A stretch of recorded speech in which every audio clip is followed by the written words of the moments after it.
வணக்கம். ஒரு சின்ன உதவி அது எங்கெல்லாம் போகும், என்னவெல்லாம் செய்யும்னு எப்பவாச்சும் யோசிச்சு பார்த்திருக்கீங்களா? வாங்க இன்னைக்கு அப்படி ஒரு சின்ன செயலோட பிரம்மாண்டமான சக்திய ஒரு சூப்பரான கதை மூலமா நாம பார்க்க போறோம். நம்ம எல்லாருக்குள்ளயுமே இந்த கேள்வி ஓடிட்டே இருக்கும். நான் செய்யற ஒரு சின்ன நல்லது உண்மையிலேயே ஏதாவது பெரிய மாற்றத்தை உண்டாக்குமா? வாங்க இந்த கேள்விக்கான பதில இந்த கதையில தேடி பார்க்கலாம்.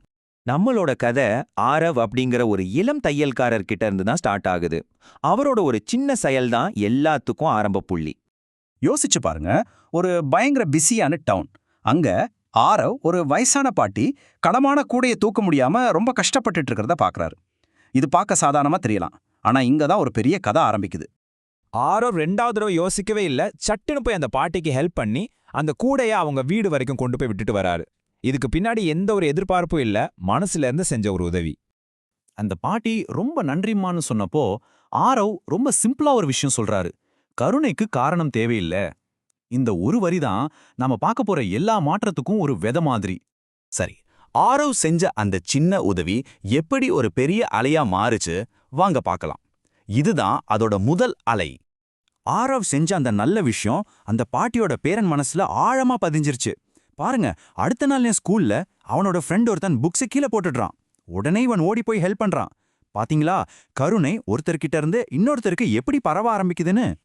ஆனா கதை இதோட முடியலங்க. அந்த ஒரு உதவி ஒரு பெரிய கருணை சங்கிலியே தொடங்கி வைக்குது. அது எப்படின்னு தெரிஞ்சுக்க ஆசையா இருக்கா? வாங்க பார்க்கலாம்.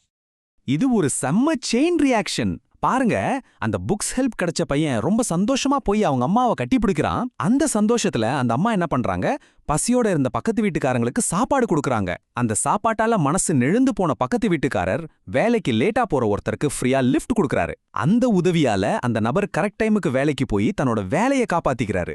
அடங்கப்பா, யோசிச்சு பாருங்க, ஆரவ் செஞ்ச ஒரு சின்ன உதவி எங்கேயோ ஒருத்தரோட வேலையே காப்பாத்திருக்கு. இதுல என்ன ஒரு ஆச்சரியம்னா, இவ்ளோ பெரிய மாற்றங்களுக்கு காரணமாயிருந்த நம்ம ஆர்வுக்கு இத பத்தி எதுவுமே தெரியாது. அவர் பாட்டுக்கு வழக்கம் போல தன்னோட கடையில வேலைய பார்த்துட்டு இருக்காரு. இப்போதான் நாம கதையோட கிளைமாக்ஸ்க்கு வரோம். அந்த கருணை அலை ஆரம்பிச்ச இடத்துக்கு எப்படி திரும்பி வருதுன்னு பார்க்கலாம் வாங்க. கொஞ்ச நாள் கழிச்சு ஆரவோட கடைக்கு ஒரு புது கஸ்டமர் வராங்க. அவங்க ஏதோ ஒரு முக்கியமான விஷயத்துக்காகவே வந்த மாதிரி இருந்துச்சு. ஆரவுக்கே கொஞ்சம் ஆச்சரியமா இருந்துச்சு. அந்த கஸ்டமர் சொன்ன விஷயம் ஆரவ அப்படியே ஆச்சரியத்துல மூழ்கடிச்சது. அவரோட கருணை குணத்தை பத்தி ஊர்ல கேள்விப்பட்டு ஒரு மிகப்பெரிய ஆர்டர் கொடுக்க வந்திருக்காங்க. அந்த ஒரு பெரிய ஆர்டர் ஆரவோட சின்ன கடையோட தலையெழுத்தையே மாத்திடுச்சு. ஆரவோட கதை ஒரு சூப்பரான உதாரணம் இல்லையா? ஆனா இதுக்கு பின்னாடி ஒரு பவர்ஃபுல்லான ஒரு தத்துவம் இருக்கு. அதான் ரிப்பிள் எஃபெக்ட். தமிழ்ல சொல்லணும்னா அலை விளைவு. அப்படின்னா என்னன்னு கேக்குறீங்களா? ரொம்ப சிம்பிள்.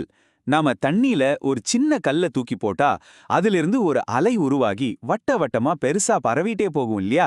அதே மாதிரி தான் நாம செய்யற ஒரு சின்ன செயல் கூட ஒரு சங்கிலி தொடர் மாதிரி பல விளைவுகளை ஏற்படுத்தி பரவிக்கிட்டே போகும். இதுதான் இந்த ரிப்பிள் எஃபெக்ட். அப்போ இந்த கதையிலிருந்து நாம என்ன கத்துக்கலாம்? முதல்ல, கருணைக்குன்னு ஒரு ரூட் மேப் இருக்கு. ஆனா அது நம்ம கண்ணுக்கு தெரியாது. ஆரவுக்கு தெரியாமலேயே அவரோட உதவி எங்கெங்கெல்லாமோ போயிருக்கு இல்லையா? ரெண்டாவது, நாம செய்யற நல்லது நாம கொஞ்சமும் எதிர்பார்க்காத ஒரு நேரத்துல ஒரு ரூபத்துல நமக்கே திரும்ப வரும். ஆரவுக்கு கிடைச்ச அந்த பெரிய ஆர்டர் மாதிரி. மூணாவது, நாம ஆரம்பிக்கிறது ஒரு சின்ன விஷயமா இருக்கலாம், ஆனா அதோட இம்பாக்ட் அது ரொம்ப ரொம்ப பெருசு. கடைசியா, இந்த மாதிரி சின்ன சின்ன கருணை செயல்கள் தான் இந்த உலகத்தை இன்னும் கொஞ்சம் அன்பான, வாழறதுக்கு அழகான இடமா மாத்துது.